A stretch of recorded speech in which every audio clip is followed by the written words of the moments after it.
બનાસકાંઠા જિલ્લાના કાંકરેજ તાલુકાના ઊણ પ્રાથમિક શાળાની શિક્ષણ પ્રવૃત્તિ ઉડીને આંખે વળગે તેવી સુંદર કામગીરી। બનાસકાંઠા જિલ્લામાં શિક્ષણ ક્ષેત્રે ઊણ પ્રાથમિક શાળાની આજે મુલાકાત લેતા crime patrolling news bureau chief Banaskantha દ્વારા સ્થળ ઉપર જતા શાળાની કાર્યપદ્ધતિ ઉડીને આંખે વળગે તેવી સુંદર સરસ્વતી ધામ દીપવું રહ્યું હતું, જેમાં સ્થાનિક લોકો અને શાળા પરિવાર તથા એસએમસીના અથાગ પ્રયત્નો જોવા મળે છે, જે કેમેરામાં તસવીરો દેખાઈ આવે છે। જ્યારે ઊણ પ્રાથમિક શાળામાં હાલમાં ધોરણ 1 થી 8 સુધી કાર્યરત છે, જેમાં બાળકોની સંખ્યા 329, ઓરડા 10, જેમાં 6 ઓરડા ડેમેજ છે। જો કે આવી સુંદર શિક્ષણ ઉપયોગી શાળાને સ્થાનિક ધારાસભ્ય, સંસદ સભ્ય અને શિક્ષણ વિભાગ રસ લઈ શાળા માટે વિકાસ માટે સહભાગી બને તેવી સમયની માંગ દેખાઈ રહી છે। Bureau report Ramjibhai Raykor, crime patrolling news bureau chief Banaskantha. નમસ્કાર, હું સિદ્ધરાજસિંહ જયેન્દ્રસિંહ ઝાલા, પ્રાથમિક શિક્ષણ શ્રી ઊણ પગાર કેન્દ્ર પ્રાથમિક શાળા।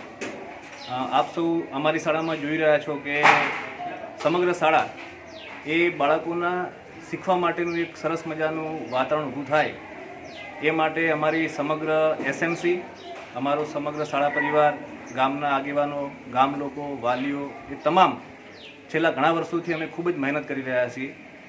અમારી શાળાની દરેક દિવાલો હોય, વર્ગખંડો હોય, બગીચા હોય, કોઈ પણ જગ્યાએ બાળક જ્યાં પણ નજર કરે ત્યાં બાળકોને કંઈક ને કંઈક શીખવાનું મળે, બાળકોને જાતે જ્ઞાન પ્રાપ્ત કરી શકે એવું વાતાવરણ ઊભું થાય એના માટે અમે સૌ ખૂબ મહેનત કરી રહ્યા છીએ।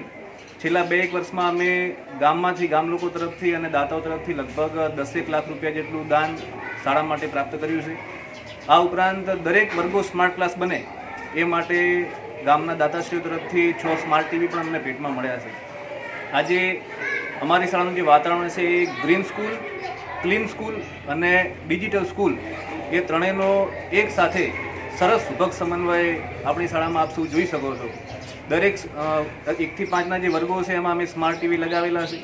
6 થી 8ના જે ક્લાસરૂમ્સ છે ત્યાં સરકાર તરફથી જે સ્માર્ટ બોર્ડ મળેલ છે એનો પણ ઉપયોગ થાય છે। આખી શાળા અમારી હાલ સ્માર્ટ અને ડિજિટલ સ્કૂલ કેવી હોય તો કહી શકાય। એટલે બાળકો એ આપણા ભારત દેશનું ભવિષ્ય છે। એટલે અમારું જે ઊણ ગામ છે એ ખૂબ રજવાડી અને ભવ્ય ઇતિહાસ ધરાવે છે। અમારા ગામના બાળકો મોટા થઈને મા સરસ્વતીનું જે કંઈ અહીંયા ગુરુજીઓ દ્વારા જ્ઞાન આપવામાં આવી રહ્યું છે તેનો લાભ મેળવીને ખૂબ પ્રગતિ કરે, ભારત દેશના એક સરસ મજાના સુંદર આદર્શ નાગરિક બને એ માટે અમે સૌ શાળા પરિવાર અને એસએમસી, ગામના આગેવાનો, ગામ લોકો સૌ ખૂબ મહેનત કરી રહ્યા છીએ। આપ સૌ જોઈ શકો છો કે અમારી શાળા જે છે એમાં સુંદર બાગ બગીચાઓની સાથે સાથે ભીંતચિત્રો, નકશાઓ એ તમામ બાબતો અમે આવરી લીધી છે, જેથી બાળકોને શાળામાં આવવા માટેનું મન થાય, બાળક સતત નિયમિત બને એ માટે અમે ખૂબ પ્રયત્નશીલ છીએ। સરકારશ્રી દ્વારા જે કંઈ પણ લાભો મળે છે એની સાથે સાથે ગામના લોકોનો પૂરેપૂરો સાથ સહકાર લઈને અમારી શાળા એક આદર્શ શાળા બને અને તમામ વિદ્યાર્થીઓ ભણી ગણીને ખૂબ આગળ વધે એ માટે અમે પ્રયત્નશીલ છીએ। હાલ અમારી શાળામાં છેલ્લા 5-1 મહિનાથી અમે એક વિદ્યાર્થી પોષણ પ્રોજેક્ટ નામનો પ્રોજેક્ટ પણ શરૂ કર્યો છે, જે અંતર્ગત અમે દાતાશ્રીઓની મદદ લઈને દર અઠવાડિયે બાળકોને સરસ મજાનું પોષણ મળી રહે એ માટે ફળ એટલે કે ફ્રૂટનું પણ વિતરણ કરી રહ્યા છીએ। બાળકોને ફ્રૂટની સાથે સાથે સૂકા મેવા પણ મળી રહે, કાજુ બદામ છે, અખરોટ છે, સ્ટ્રોબેરી છે, એવું પણ આયોજન અમે કરીએ છીએ।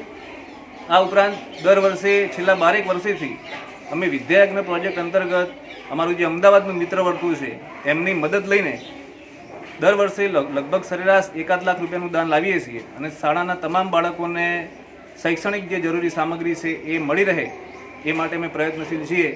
છેલ્લા 12 વર્ષમાં લગભગ 12 લાખ રૂપિયાનું દાન અમદાવાદથી અમે લાવ્યા છીએ અને અમારી શાળા અને અમારા સેન્ટરની જે શાળાઓ છે એમાં જે જરૂરિયાતમંદ વિદ્યાર્થીઓ છે એ બાળકોને પણ અમે આ શૈક્ષણિક સામગ્રી આપીએ છીએ। એટલે સમગ્ર અમારું જે ગામ છે એ એને પ્રાથમિક શાળા પ્રત્યે ખૂબ લાગણી છે।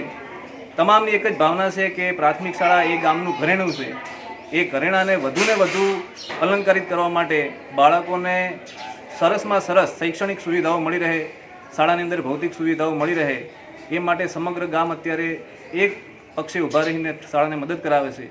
દાતાઓ તરફથી છેલ્લા 2-3 વર્ષથી બાળકોને સરસ મજાના ફ્રીમાં પ્રવાસ પણ આયોજન કરવામાં આવે છે કે જેથી બાળકો શાળાની સાથે સાથે અભ્યાસની સાથે સાથે બહારનું પણ જ્ઞાન મેળવી શકે।